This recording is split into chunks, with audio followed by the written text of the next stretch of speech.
consulta al médico es el dolor. ¿No? De cualquier tipo, pero es una de las principales causas, ¿no? Para que sea una idea, ¿no? La hipertensión arterial, una persona puede tener la presión arterial elevada y es raro que vaya a consulta. O puede tener una glucosa de 300 miligramos en sangre y no van a consulta. Pero si tienen dolor, van a consulta, ¿verdad? Entonces, es una sensación sensorial, emocional desagradable que cada persona lo experimenta de una manera muy particular, ¿verdad? El dolor es un síntoma. ¿Saben cuál es la diferencia entre un signo y un síntoma? ¿Saben cuál es? ¿Cuál es la diferencia? El signo se percibe, ¿no? ¿Verdad? ¿Saben cómo se le llama a los moretes? ¿Cuál es el nombre? No. Vivieron engañados. ¿Quién les dijo eso? ¿Quién les dijo eso? Vivieron engañados. Un morete se llama equimosis. Equimosis. Un hematoma es acúmulo de sangre en un espacio. Sí, el hematoma va a dar la mancha de una equimosis.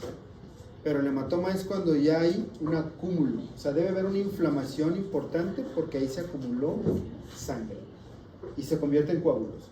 Y el morete es cuando nomás se pegan, ¿no? Se pegan y es equimosis se llama. Mande, Rodrigo. Me acuerdo que una vez me lastimé la cadera. Hey.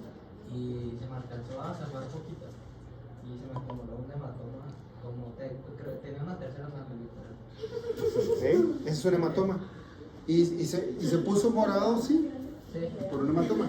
Pero el morete es equimosis, ¿no? Entonces una equimosis es un signo, ¿no? Hubo un político hace varios años que le decían el moretón, porque se apellida Madrazo Pintado. Ahí se apellida, Madrazo Pintado. ¿Conocen a Carlos Salinas de Gortari? Imagino que sí, ¿no? Ah, bueno, pues fue competencia en su momento de Carlos Salinas de Gortari para presidente, ¿no? Madrazo Pintado y moretón. Bueno, entonces, un signo es lo que se ve, ¿no? Como una equimosis. El dolor no se ve. El dolor hay que creerle cuando le dicen que tiene dolor, y si dice me duele mucho, hay que creerle que le duele mucho, ¿no? El dolor se mide en una escala que se llama la escala de valoración de dolor, es la escala de EVA, subjetiva, de 0 a 10. ¿Cuánto le duele del 0 al 10? 8. Pues hay que considerar que ya es un dolor severo. Me duele 3, un dolor tranquilo, ¿eh? Entonces, cada quien tiene un umbral de dolor diferente. Hay gente que es muy aguantadora, hay gente que no aguanta nada, cualquier cosita le está doliendo. Son cosas muy particulares también, ¿verdad? Pues vamos a hablar un poquito del dolor.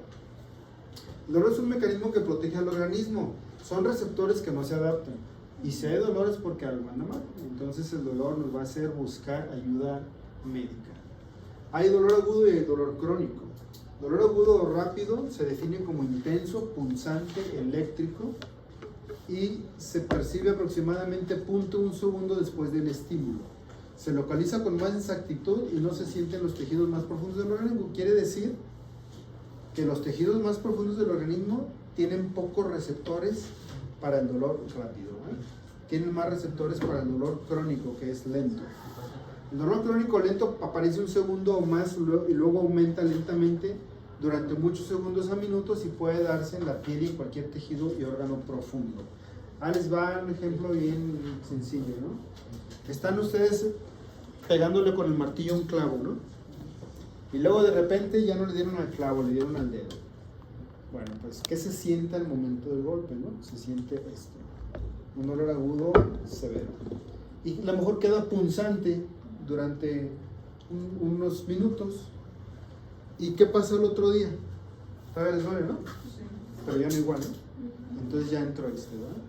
Ya entraron las otras fibras para un dolor más prolongado, más lento, pero más tranquilo, ¿no? Y pueden pasar 3 días y de repente quieren agarrar algo y se les olvidó, me duele, se acordaron que les dolió, es el dolor que ya se hizo lento, ¿verdad? Bueno, entonces es la diferencia de eso, ¿no? Las terminaciones nerviosas libres son las encargadas de la percepción del dolor, o sea, son los nociceptores, y se encuentran en la piel y en órganos tejidos internos. El periósteo, las paredes arteriales, las cápsulas articulares y la tienda de la boba del cráneo tienen receptores. El cerebro La masa encefálica no tiene receptores al dolor. La masa encefálica tiene muchos vasos sanguíneos cerebrales y es lo que ocasiona el dolor. La masa encefálica tiene capas que la cubren que se llaman meninges y esas tienen receptores para el dolor. La migraña es por vasodilatación de los vasos cerebrales, ¿no? Se los digo porque más de alguno debe haber sentido algún episodio de migraña. La mayor parte de los tejidos profundos reciben terminaciones dispersas, lo que conlleva el tipo de dolor crónico y lento. O sea, las vísceras más profundas dan un dolor que no es tan intenso como un dolor agudo, ¿no? Que no se crean, a veces sí hay dolores muy intensos en tejidos profundos. Ya al rato les pongo ejemplos. Estos no se adaptan, o muy poco. Y es para que la persona, como ya dije, sepa que hay algo que no está bien y trate esa situación. Esto también yo lo dije, ¿no? O sea, la temperatura de 45 grados o más ya causa dolor y daño a los tejidos, quemaduras. Estos son los tipos de las clases, los tipos de estímulos que pueden ocasionar dolor. Pues un golpe, ¿no? Dolor agudo o crónico, el calor, dolor agudo y crónico, también una quemadura. Ustedes se queman al momento de la quemada. El grado de profundidad de una quemada y el grado de afección en una parte quemada depende de dos cosas. Depende de la temperatura del objeto que se tocó y depende del tiempo en que estuvo expuesto la parte que se quemó. Entonces, ¿qué es lo que tienen que hacer cuando alguien se quema? Inmediatamente meter la extremidad o lo que se haya quemado al agua fría. Porque si no hacen eso inmediatamente, entonces sigue estando caliente esa zona y aumenta el tiempo de exposición y aumenta el daño. Y si lo meten rápido al agua, se acabó el calor y ahí se limitó el daño. No se debe poner nada, no se debe poner nada. Ya el médico dirá que se pondrá después de acuerdo al tipo de quemadura y al grado de lesión. Pero no se deben de poner ni jitomate, ni mostaza, ni pasta de dientes, ni nada de esas cosas que la gente se pone, porque a veces se empeora la quemadura con esas cosas, ¿no? Entonces hay que determinar el grado de quemadura y saber cuál sería el tratamiento. Las sustancias químicas que pueden ocasionar dolor son bradicinina, es una de las más importantes. Ahorita que yo les dije que si se dan un martillazo, en esa zona del martillazo se van a liberar estas sustancias químicas. Y esas sustancias van a irritar la terminal nerviosa que ya pusimos allá en la diapositiva anterior, terminación nerviosa libre, y va a transmitir dolor, porque todo esto está en la zona del daño, ¿verdad? Bradicinina, serotonina, histamina, ácidos, acetilcolina, etc. Todo esto ocasiona. Si a ustedes les cae una gota de ácido sobre su piel, enseguida van a sentir dolor, porque está irritando la terminación nerviosa. Entonces, de aquí hay algo interesante, porque la serotonina es un neurotransmisor inhibidor, pero cuando tiene contacto con la terminal nerviosa, sí le genera potencial de acción y genera dolor por la irritación que le causa. Pero la serotonina en la médula espinal se encarga de bloquear el dolor, la transmisión del dolor, ¿no? Lo vamos a explicar después. ¿Qué es isquemia? ¿Tú me quieres decir, Jeremy? ¿Qué es isquemia?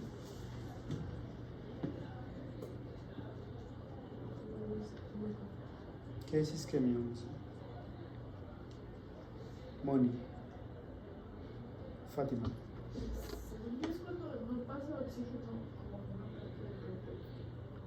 Digamos que por ahí puede ir, pero si hablamos de que no hay oxígeno en una parte del cuerpo, eso se le llama hipoxia. Sí es consecuencia de, pero hay que definir qué es isquemia. Pero no le llega sangre aquí, ¿no?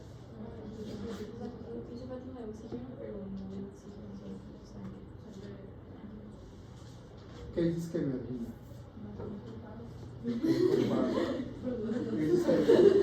Reducción del flujo sanguíneo. Reducción del flujo sanguíneo. Ahora resulta que ya están haciendo equipos, ¿no? Luis, ¿qué es isquemia?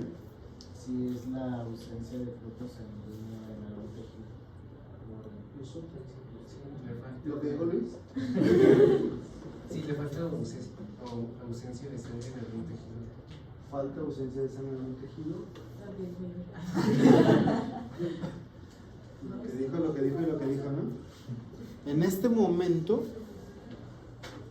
¿dónde tienen isquemia? Las pompas. En los glúteos. En los glúteos. Y va a llegar un momento en que van a sentir dolor por la isquemia, ¿no? Acuérdense que les dije el dicho, ¿eh? La mente capta hasta que la nave aguanta. Entonces, tiene isquemia ahí. Más o menos después de 2 horas es cuando ya empieza a haber dolor. Por eso les digo, es el tiempo en que tarda.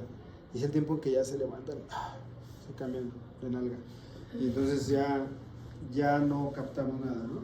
La isquemia es la interrupción de la perfusión de un tejido y genera dolor agudo e intenso, siendo más rápida la aparición si la tasa metabólica aumenta. Ahorita voy a decir qué quiere decir esto. Como ya no hay, si se interrumpe el flujo sanguíneo a un tejido, ya no hay ni flujo sanguíneo, ni oxígeno, ni nutrientes, ni vitaminas, ni nada de eso, ¿no? Ya no hay un aporte de nada. Entonces, automáticamente ese tejido tiene que cambiar su metabolismo. Y el metabolismo se convierte en metabolismo sin oxígeno y se llama anaerobio. Y el metabolismo anaeróbico, su resultado final se llama ácido láctico. Y como dije, acá un estímulo químico son los ácidos. Y eso es un ácido fuerte. Entonces, este ácido toca las terminales nerviosas y genera dolor. Entonces, la isquemia va a hacer la interrupción de la perfusión. Si ustedes se amarran un hilito en la punta de su dedo y lo aprietan, en un corto periodo de tiempo, bueno, eso es una isquemia. Y en un corto periodo de tiempo ya se va a ver el resultado de eso, ¿no? Se empieza a poner frío su dedito. ¿Por qué? Porque ya no fluye la sangre por ahí y empieza a cambiar de color. ¿Por qué cambia de color? Porque ya no hay oxígeno en las arterias, ya no hay hemoglobina en las arterias, y entonces lo que le da el color rojo a la sangre es la hemoglobina, y entonces ya se llena de CO2, y el CO2 pinta de azulita la sangre, ¿no? Por eso las venas son verde azulosas, y eso se empieza a poner morado. No nos vayamos tan lejos. Hay gente, a lo mejor aquí va a salir alguien, que cuando hace frío se le ponen los dedos morados y las uñas moradas y los labios morados, ¿verdad? Eso se llama cianosis. La coloración violácea de las extremidades por ausencia de oxígeno se llama cianosis, así se llama. Y eso que tienen no es nada malo, es una característica, pero se llama enfermedad de Raynaud, así se llama. Y no es más que un vasoespasmo, una vasoconstricción por el frío, ¿verdad? Si hay gente que les molesta tanto el frío, pues se mete las manitas en agüita caliente y ya va a vasodilatación y cambia de color, ¿verdad? Pero eso llega a suceder en algunas personas. Ahora, la interrupción del flujo sanguíneo puede ocasionar daño de los tejidos, como por ejemplo cuando una persona se infarta. Un infarto es por una isquemia. De hecho, el infarto y las enfermedades que se acompañan al infarto, como la angina de pecho, se llama cardiopatía isquémica, o sea, enfermedad del corazón por isquemia, así se llama. Y ustedes están viendo aquí un vaso sanguíneo que en este caso tiene adentro una placa de grasa, y la placa de grasa es de colesterol, y la placa de grasa se llama ateroma. Una placa de colesterol ahí adentro que me obstruyó el flujo sanguíneo. Fíjense bien, si una persona tiene una placa que no le obstruye la totalidad de la luz, ¿cuándo le va a dar problema? No le obstruye la totalidad. Imagínense que la luz arterial está así y que el 50% está ocupada por una placa de ateroma, así. Sigue teniendo flujo por ahí, ¿verdad? ¿Cuándo creen que le va a dar problema a esa persona? Eso. ¿Cuándo creen que se va a manifestar como isquemia? Cuando la persona haga ¿qué? Ejercicio. Si la tasa metabólica aumenta, quiere decir que ese órgano requiere más oxígeno, pero no hay. Entonces el dolor es más intenso. Si esa persona le sigue pasando poco flujo a pesar del ejercicio, va a tener un dolor fuerte, intenso. La persona se va a agarrar el pecho, se va a acostar, se va a dejar caer porque se siente que se muere. El que tiene un infarto dice que es una sensación de muerte. Fíjense qué tan fuerte es eso, que nunca les ha pasado un tráiler, si no lo contaran. Pero dicen, se siente como si te pasa un tráiler por encima. O sea, vean la simulación de la comparación, ¿no? Entonces es una sensación de opresión. Y se sienta la persona y se queda todo pálido, ¿no? Si bajó la tasa metabólica y vuelve a haber perfusión por eso poquito que le quedaba ahí, y alcanza a pasar y llega a la zona que sufrió, ya la libró. Y no hay muerte del tejido. Y eso se llama angina de pecho, ¿verdad? No pasa más de media hora y se le quitó el dolor. Y dice, ay, qué dolor, la libré, ¿no? Y entonces quiere decir que ese es un aviso, porque el siguiente a lo mejor ya no la libra y se convierte en un infarto. Un infarto es la obstrucción total y estas arterias se llaman coronarias del corazón. Depende de la coronaria afectada, es el área del corazón afectado y el territorio del corazón. Hay infartos fulminantes, lo que quiere decir que le cayó en la coronaria izquierda y en una de las más grandes, y entonces el territorio del corazón fue gran parte del ventrículo izquierdo. Se infartó y pum, cayó muerto. Es un infarto fulminante. Pero hay arterias así de chiquitas como estas ramitas, ¿no? Que te va a dar un infarto así chiquito. Hay gente que dice, he tenido 3 infartos, hasta lo presumen, ¿no? 3, bueno, pues lo cuentas así, aquí uno, aquí otro y aquí otro. Pero hay uno, con uno, que abarca casi todo el ventrículo izquierdo y se llama, ¿verdad? Entonces deja de funcionar. El área de muerte tisular de los tejidos se llama necrosis, ¿no? La necrosis es muerte de los tejidos, muerte tisular. Es el ejemplo del corazón, isquemia a nivel del intestino. ¿Cómo se llaman las arterias que irrigan el intestino? Anatomía. A ver. Mesentérica superior e inferior y son ramas directas de la aorta, las dos. Fíjense bien. ¿Ven este intestino? ¿Cómo lo ven? Oscurito, ¿verdad? ¿Qué parte del intestino delgado? Todo. ¿Qué parte del grueso? El colon ascendente, ¿verdad? Bueno, esto que están viendo ustedes aquí es el territorio de la arteria mesentérica superior. Todo eso irriga la arteria mesentérica superior. La inferior irriga el resto del colon y todos los órganos pélvicos, como el útero, las trompas, la vejiga, todo lo que esté por ahí abajo, en la pelvis. Y entonces este es el territorio de la mesentérica superior. Si una persona tiene una trombosis mesentérica, así se llama, de la mesentérica superior, pues así va a llegar al hospital. O sea, un cuadro de dolor abdominal agudo y severo. Como dice acá, es un dolor intenso, ¿no? Y son personas que son generalmente arriba de 60, 65 años, 70 años, y llegan, obviamente son quirúrgicos, y bueno, ahí aplicamos lo que le decimos el ABC de la cirugía. Y el ABC de la cirugía, eso es como, por llamarle de una manera, pero el ABC es abrir, ver y cerrar. O sea, no hicimos nada. Abres, ves el intestino negro y le cierras. No hay nada que hacer. No hay nada que hacer porque no le puedes quitar todo eso del intestino, ¿no? Y la persona se muere en 2-3 días por sepsis.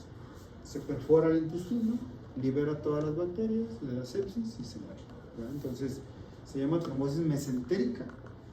Como todos prácticamente se mueren cuando es la mesentérica superior, entonces le cambiaron el nombre y le llaman trombosis cementérica.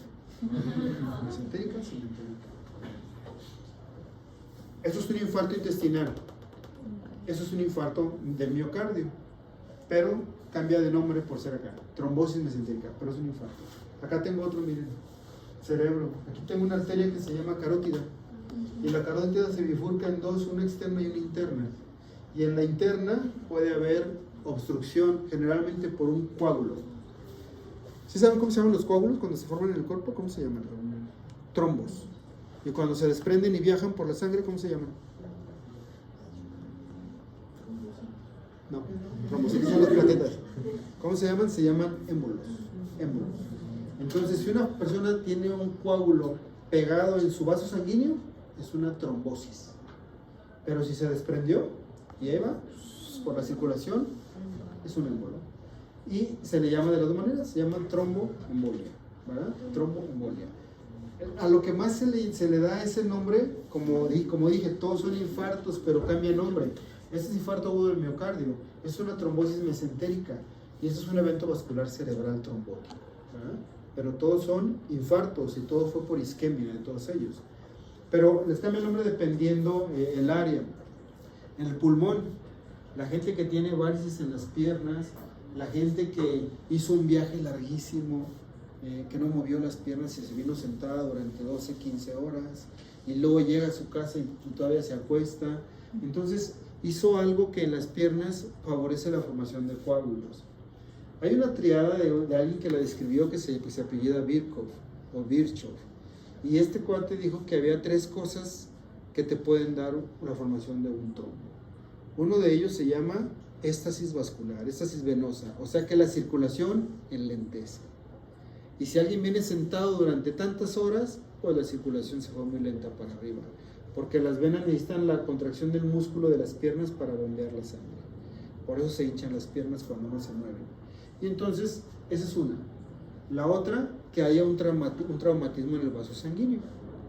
Y la otra, que haya una hipercoagulabilidad. Y si alguien tiene esas 3 cosas, va a formar un trombo muy fácilmente. Y si ese trombo se desprende de las venas, pues va a llegar, ¿por dónde? Retorno venoso, ¿a dónde va a llegar? Al lado derecho del corazón, donde están las venas cavas. Todavía el coagulito más chiquito de todos los vasos sanguíneos que va atravesando. Y sale por la arteria pulmonar, es grande la arteria pulmonar. Va a los pulmones y resulta que los pulmones tienen vasos chiquitos, ahí se va a atorar. Y si se atora ahí se llama tromboembolia pulmonar, ¿verdad? Y es una causa de muerte súbita y es una situación grave. Todos los pacientes van a terapia intensiva, ¿no? Esa es otra. Bueno, aquí el infarto cerebral, ¿verdad? El espasmo muscular da isquemia y se debe a 2 situaciones. El efecto directo que ejerce el espasmo muscular sobre la terminación de los receptores al dolor. Si ustedes agarran algo pesado y lo dejan aquí en su mano estirado, ya hay una contracción, ¿no?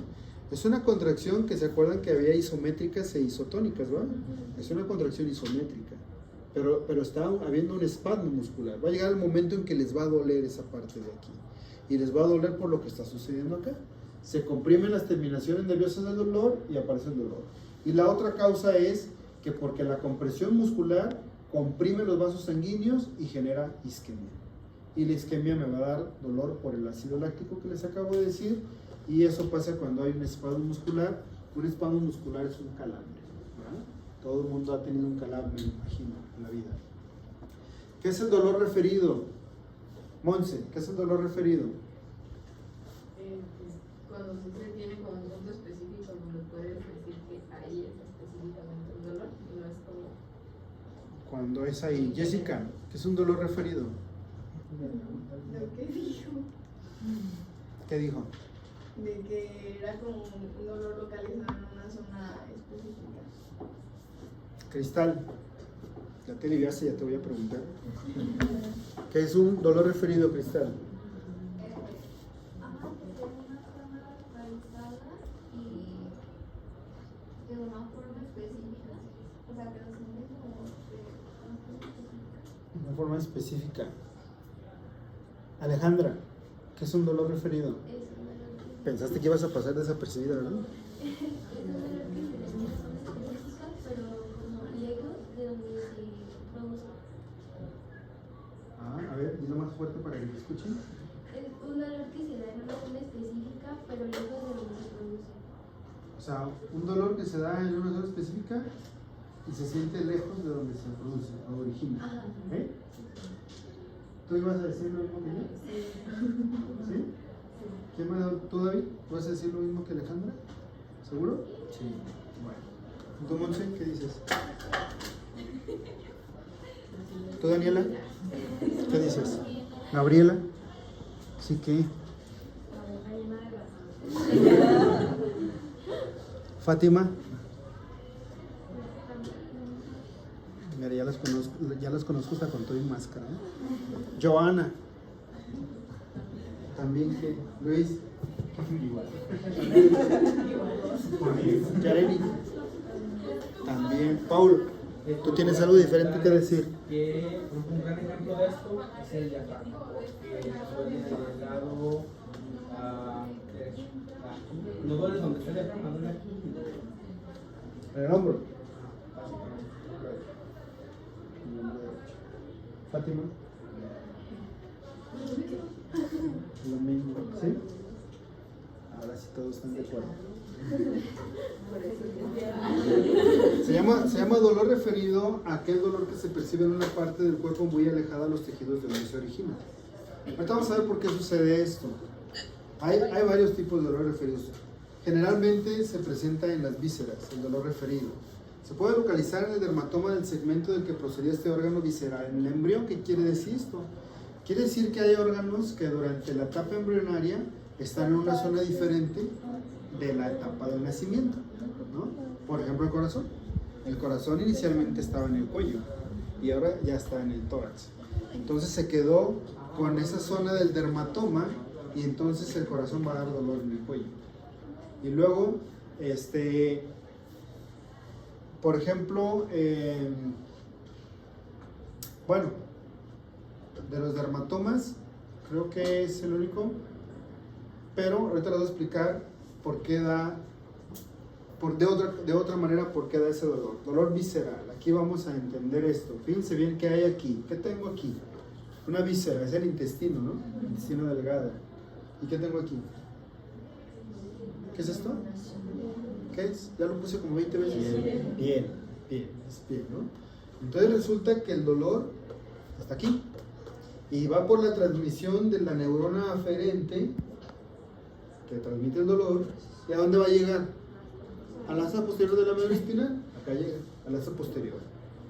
Y esta zona de la piel lleva también información de táctil, por las neuronas aferente a la misma asta posterior de la médula espinal. Justo aquí donde se encuentran las dos, entonces sucede esto.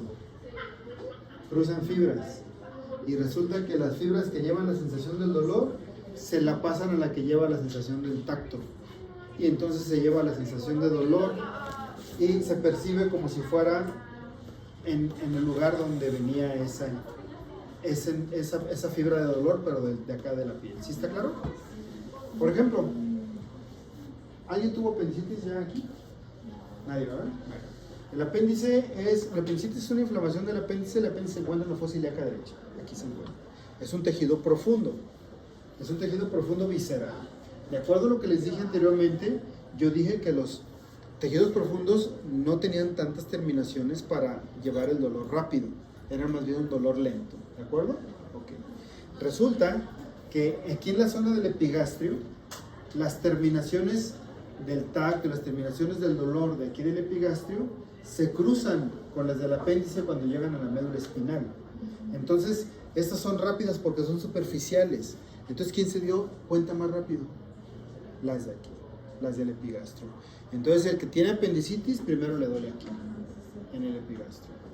Y luego se cruzan con las del mesogastro alrededor del ombligo, que siguen siendo superficiales. Entonces, el dolor después se va para acá, para el ombligo. Y ya como a las 8 o 12 horas, ya el dolor ahora sí ya está en el apéndice, porque ya el grado de inflamación ya avanzó y ya genera dolor acá. Ese es un dolor referido en el apéndice, ¿verdad?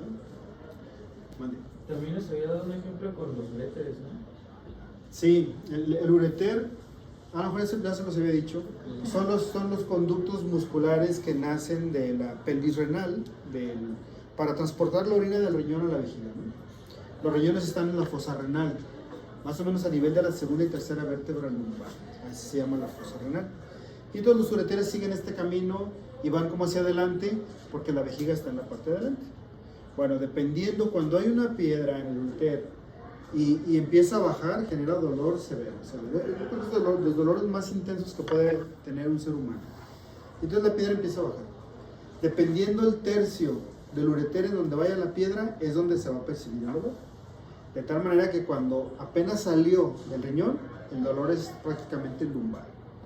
Cuando ya bajó un poquito hacia el tercio medio, ya el dolor se viene hacia la parte de adelante y se siente en los flancos del abdomen. Y cuando la piedrita ya está en el tercio inferior del ureter, ahí se cruza con las fibras que vienen de la pierna y que vienen de los genitales. De tal manera que a nivel de la médula espinal viene este cruce y entonces duele el tercio superior del muslo, parte interna, y duelen los testículos, ¿no? O sea, como si no fuera suficiente el dolor del ureter, ahora duelen los testículos también. Y en la mujer duele el muslo y duelen los labios mayores. De ahí se viene la referencia de ese dolor, pues se llama dolor referido. Vean esto: fibras nerviosas viscerales, fibras nerviosas cutáneas. Aquí cada quien va separado porque cada quien lleva su información, pero al entrar a la médula espinal, vean lo que sucede. Aquí hay cruzamiento de las fibras y entonces se lleva la sensibilidad de las cutáneas, de las fibras dolorosas, pero de la piel, como si fuera ahí, ¿no? Otro ejemplo, la vesícula biliar. La vesícula biliar está en el hipocondrio derecho, aquí justamente.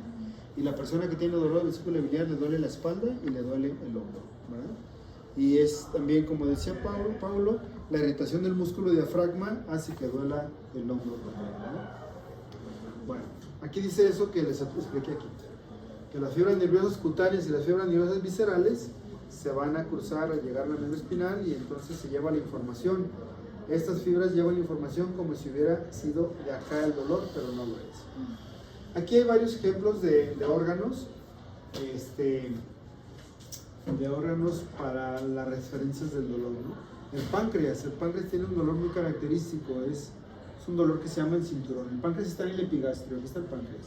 Y cuando hay una pancreatitis, duele como trazando un cinturón, así, el cinturón hacia atrás, hasta la parte posterior, ¿no? Y esa es la forma en que se irradia ese dolor del páncreas, ¿no? Ese es el dolor referido. Vamos a hablar de la transmisión de las señales, 2 minutos más, de las señales del dolor. Ahora, vamos a hablar de las vías ascendentes que llevan la modalidad de sensación del dolor, desde donde se originó el dolor hasta la corteza cerebral, donde se va a integrar esa sensación. Es una vía para el dolor y así se llama, como dice aquí. La vía se llama anterolateral o también se llama espinotalámica. ¿Por qué se llama anterolateral? Pues aquí está bien sencillo. Tiene 2 haces nerviosos y uno va anterior y uno va lateral. Y se llama espinotalámica porque van de la médula espinal hacia el tálamo y ahí van a hacer conexión. Y el tálamo, ahí hay una sinapsis y se lleva la señal a la corteza sensorial, ¿no? Que es donde se determina el grado de dolor y la intensidad y la localización. O sea, la corteza sensorial determina cuál fue la sensación que se vivió, en este caso de dolor. Entonces, si está claro, la vía se llama anterolateral o espinotalámica. Tengo dos fibras para transmitir las sensaciones de dolor. Una fibra se llama para dolor rápido por fibras tipo A delta y unas fibras que son de dolor lento por las fibras tipo C, ¿verdad? Dolor lento crónico, dolor rápido o agudo. Cuando estudiaron la vía espinotalámica, se encontraron primero una y se llama paleoespinotalámica y corresponde a la transmisión del dolor crónico o lento. Pero conforme pasó el tiempo resulta que dijeron, o sea, creyeron que era la única. Paleo quiere decir antiguo. Y resulta que después descubrieron una y dijeron, mira, hay 2. Y entonces ahora sí se dieron cuenta que una era para dolor rápido, para dolor lento. Y esta le pusieron neo, espinotalámico. O sea, nueva, vieja. Entonces ya se dieron cuenta que eran 2 vías de dolor. Cuando llega la sensación de dolor a la médula espinal en las haces posteriores, la sustancia gris de la médula, que es esta de aquí, alguien que se apellida Retze, por allá de 1950 más o menos, es un sueco, era un sueco, este cuate clasificó la sustancia gris en laminitas porque vio que había ciertas funciones diferentes entre ellas. Y entonces las clasificó de la 1 a la 10, aquí nada más hay 9, pero de la 1 a la 10. Y entonces él dijo que aquí había cosas diferentes y se llaman láminas de Retze. Y quiere decir que de ahí nacen las fibras que van a transmitir la señal de dolor hacia el cerebro. Dice, el dolor rápido agudo llega al cerebro a través de las vías de las fibras A delta, seguido más o menos de un segundo después por un dolor lento que se transmite por las vías fibras tipo C. Ya lo habíamos dicho eso. El asnio espinotalámico, nuevamente, fibras A delta, se combina con fibras táctiles y utiliza glutamato para transmitir el dolor. El paleoespinotalámico son fibras tipo C, dolor crónico.